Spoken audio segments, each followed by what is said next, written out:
Hello guys, welcome to another video of stock market friends. Aastha Spintex Limited guys एक upcoming IPO आज open हो रहा है, जानेंगे complete analysis, business model, financial condition, performance, GMP कितना चल रहा है, लिस्टिंग कितना मिलेगा, अप्लाई करे या फिर नहीं, फाइनल डिसीजन क्या ले, इन सभी पॉइंट्स को डिस्कस करेंगे। और ये कोई रिकमेंडेशन वीडियो नहीं, इससे जो भी फाइनल डिसीजन होगा अपने रिस्क पर लीजिएगा। चलिए फ्रेंड्स, वीडियो को स्टार्ट करते हैं। तो गाइस आईपीओ 29 आज ओपन हो रहा है और 1 जुलाई क्लोज किया जाएगा। 3 डे आईपीओ 6 जुलाई का लिस्टिंग डेट, 10 रुपीज का फेस वैल्यू, 125 टू 136 रुपीज का प्राइस बैंड, 110 शेयर्स की lot size, fresh capital, book built IPO, 170 crore का इशू साइज जो कि बीएसई एनएससी दोनों एक्सचेंज में लिस्टिंग होगा और 1.25 करोड़ शेयर्स का इशू किया गया है। अलॉटमेंट डेट है 2 जुलाई का, 3 को रिफंड रिलीज किया जाएगा, शेयर्स डीमैट अकाउंट में क्रेडिट होगा। ऑफर दिया गया है क्यूआईबी लगभग ओनली 20% का, एचएनआई और रिटेल को 40% ऑफर दिया गया ईच। और रिटेल मिनिमम 1 लॉट अप्लाई कर सकते हैं, 110 शेयर्स मिलेंगे, 14.9 थाउजेंड पे करना पड़ेगा, मैक्सिमम 13 लॉट अप्लाई कर सकते हैं, 1.9 लाख पे करना पड़ेगा। बिग एचएनआई की बात करेंगे तो बिग एचएनआई को लगभग तो small HNI 14 lot minimum apply कर सकते हैं, 2.1 लाख पे करना पड़ेगा, मैक्सिमम 66 लॉट अप्लाई कर सकते हैं, 9.9 लाख पे करना पड़ेगा। Big HNI minimum 67 lot apply कर सकते हैं, जो कि लगभग 10 लाख रुपीज पे करना पड़ेगा, मैक्सिमम कोई लिमिट नहीं है। लेकिन गाइस अगर हम बात करें जीएमपी को लेकर, तो इसका जो जीएमपी ट्रेड कर रहा है 5 रुपीज का, जिसके अकॉर्डिंग 3.7% का फ्लैट या तो फ्लैट लिस्टिंग देना आप एक्सपेक्ट कर सकते हैं। 141 रुपीज का एस्टिमेटेड लिस्टिंग प्राइस, 550 रुपीज का एस्टिमेटेड प्रॉफिट सिंगल लॉट में मिल सकता है। अगर हम बिजनेस की बात करेंगे तो गाइस कंपनी का जो बिजनेस है अगर देखा जाए तो 2013 में इनकॉर्पोरेट किया गया था और ये company carded, combed and compact combed cotton yarns और कॉटन बेल्स का मैन्युफैक्चरिंग और ट्रेडिंग के बिजनेस में एंगेज है, जो कि कंपनी का कॉटन बेल्स यूटिलाइज करती है कैप्टिव प्रोडक्शन और ऑफ कॉटन यॉन्स और सप्लाई करता है स्पिनिंग यूनिट्स के लिए, सप्लाई के लिए, जो कि कंपनी का दोनों के लिए यूटिलाइज करता है। और कॉटन यॉन्स जो कि प्रोड्यूस्ड करता है नीटिंग और वेविंग एप्लीकेशंस में यूज करने के लिए, जो कि कैटर कर रहा है wide spectrum of end use segments products को, जिसमें इंक्लूड है denim, terry towel, shirting, seating, sweaters, socks, bottom wear, home textiles और इंडस्ट्रियल फैब्रिक्स। और कंपनी का अगर हम बात करेगा अगर हम देखेंगे यहाँ पे कंपनी जो सेमी ऑटोमेटेड और integrated spinning and ginning manufacturing facility है, जो कि हलवद, मोरबी, गुजरात में फैला हुआ है और फैसिलिटी। और प्रोडक्ट्स में कॉटन यॉन जो कि मैन्युफैक्चर करता है कार्डेड, कॉम्बेड और कॉम्पैक्ट कॉम्बेड कॉटन यॉन का, जो कि नीटिंग और वीविंग एप्लीकेशन में यूज होता है। और ये यॉन्स जो है कैटर कर रहा है wide range of end use segments को, जो कि इंक्लूड है denim, terry towel, shirting, seating, sweater, rock, socks, bottom wear, home textiles, industrial fabrics. Second है कॉटन बेल्स, जो कि कॉम्प्रेस्ड और पैकेज्ड बंडल्स होता है गिंड कॉटन प्रोड्यूस्ड का, जो कि लिंट सेपरेटिंग लिंट के बाद कॉटन सीड्स और इम्प्योरिटीज से सेपरेटिंग लिंट को जब सेपरेट करता है उसके बाद। और कंपनी जो है कॉटन बेल्स का यूज करती है कैप्टिव कंजम्पशन के लिए यॉन मैन्युफैक्चरिंग और इसको सप्लाई करता है अदर स्पिनिंग यूनिट्स को। और कॉटन यॉन वेस्ट की बात करें थर्ड वाला, तो कॉटन यॉन वेस्ट जो है जनरेट कर रही है स्पिनिंग और पोस्ट प्रोसेसिंग स्टेजेस के दौरान, और इसको रीयूज किया जाता है टेक्सटाइल और इकोसिस्टम में, रीयूज होता है अलग अलग एप्लीकेशंस के लिए। और 31 दिसंबर के अकॉर्डिंग कंपनी जो है 205 एम्प्लॉइज का अलग अलग डिपार्टमेंट में काम कर रहा है, जो कि एम्प्लॉय बेस था। तो अगर हम बात करें ओवरऑल बिजनेस का, तो कंपनी का जो बिजनेस है गाइस ये मैन्युफैक्चरिंग ट्रेडिंग करता है अलग अलग टाइप ऑफ कॉटन यॉन्स और कॉटन बेल्स का, और 100% इक्विटी एक्वायर करने का भी प्रोसेस में चल रही है फॉल्कन यॉन्स प्राइवेट लिमिटेड का। और कंपनी का फाइनेंशियल अगर देखा जाए तो एसेट्स 331 करोड़ का, नेटवर्थ 153 करोड़ का, रिजर्व 121.5 करोड़ का, रेवेन्यू प्रॉफिट 23 में 239.7 करोड़ का रेवेन्यू, 1 करोड़ का प्रॉफिट, 24 में 305 करोड़ का रेवेन्यू, 16.3 करोड़ का प्रॉफिट, 25 में 352 करोड़ का रेवेन्यू, 22.9 करोड़ का प्रॉफिट, 9 मंथ्स में 314 करोड़ का रेवेन्यू, 17.5 करोड़ का प्रॉफिट है। कंपनी का फाइनेंशियल अगर देखा जाए तो टॉप एंड बॉटम एंड में ग्रोथ देखने को मिल रहा है, बहुत स्ट्रॉन्ग ग्रोथ है। और रिसेंट फाइनेंशियल डेटा के अकॉर्डिंग जो कि प्रॉफिट सुपर प्रॉफिट होने के बावजूद कंपनी का जो प्राइस बैंड है बहुत ही एग्रेसिव, बहुत ही हेवी प्राइस रखी गई है।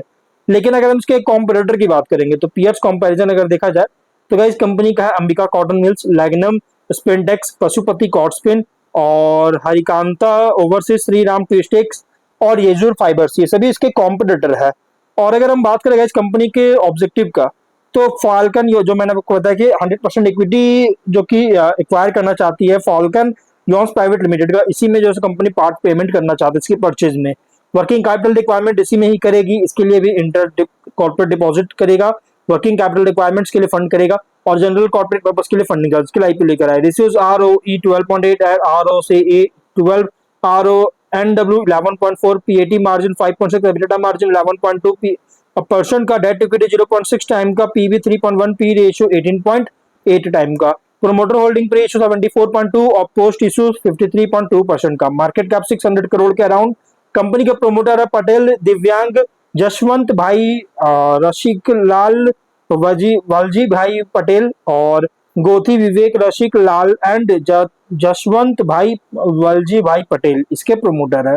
तो कंपनी के रिसेंट फाइनेंशियल डेटा जैसे मैंने आपको बताया बहुत ही एग्रेसिव प्राइस रखी गई है, बहुत ही ओवरली प्राइस रखा गया। लेकिन अगर हम स्वॉट एनालिसिस करेंगे तो स्ट्रेंथ अगर देखा जाए तो कंपनी का जो स्ट्रेंथ है स्वॉट एनालिसिस में, तो गाइस कॉटन यॉन और टेक्सटाइल मैन्युफैक्चरिंग सेक्टर में ऑपरेट कर रहा है। Carded combed and compact combed cotton यॉन्स का मैन्युफैक्चर और ट्रेड करती है कॉटन ब्लेल्स के साथ, और integrated spinning and ginning operations है जो कि operational efficiency quality control improve करता है, और डाइवर्सिफाइड यॉन पोर्टफोलियो है जो कि knitting weaving denim home textile industrial fabric manufacturers को कैटर कर रही है। स्ट्रेटेजिकली लोकेटेड मैन्युफैक्चरिंग फैसिलिटी है जो कि इफिशिएंट सोर्सिंग और प्रोडक्शन सपोर्ट करता है, और रिलेशनशिप एस्टैब्लिश कर चुका है B2B टेक्सटाइल कस्टमर्स के साथ, जिससे रेकनिंग बिजनेस अपॉर्चुनिटीज प्रोवाइड करता है। लेकिन वीकनेस की बात करें, बिजनेस हाईली डिपेंड करता है cotton prices textile industry demand पर।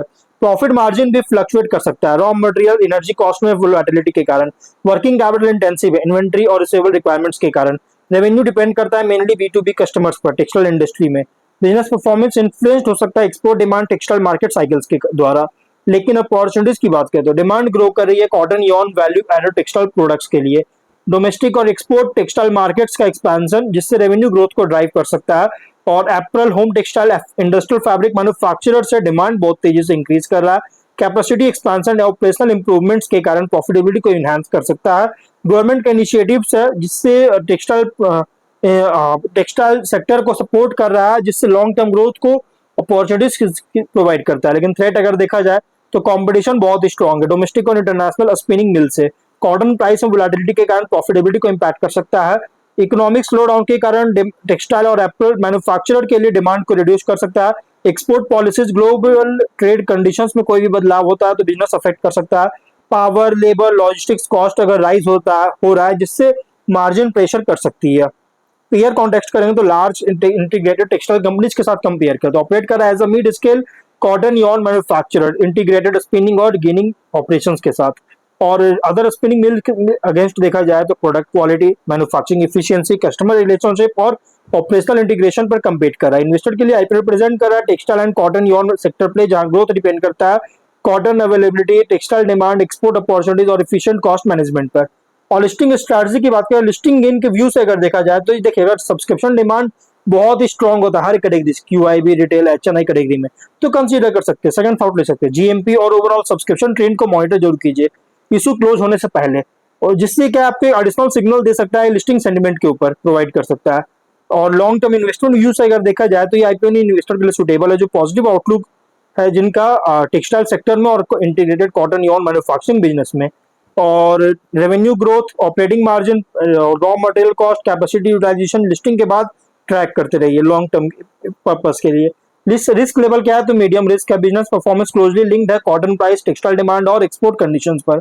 स्ट्रैटेजी वर्डिक्ट की बात करेंगे तो लिस्टिंग गेन के लिए अगर अप्लाई करने का सोच रहे तो गाइस सब्सक्रिप्शन GMP सपोर्टिव होना चाहिए, और लॉन्ग टर्म के लिए सिलेक्टिव है। अगर इन्वेस्टर कंफर्टेबल है cyclical nature of textile industry के साथ उनके लिए सुटेबल है। देखिए न्यूट्रल टू पॉजिटिव आईपीओ, और इसलिए जो भी फाइनल डिसीजन लीजिएगा अपने रिस्क पे लीजिएगा, ये कोई रिकमेंडेशन वीडियो नहीं है। तो गाइस वीडियो कहीं पर एंड करते हैं, अगर कोई डाउट है कमेंट बॉक्स में पूछे। मिलते हैं नेक्स्ट वीडियो में, बाय बाय।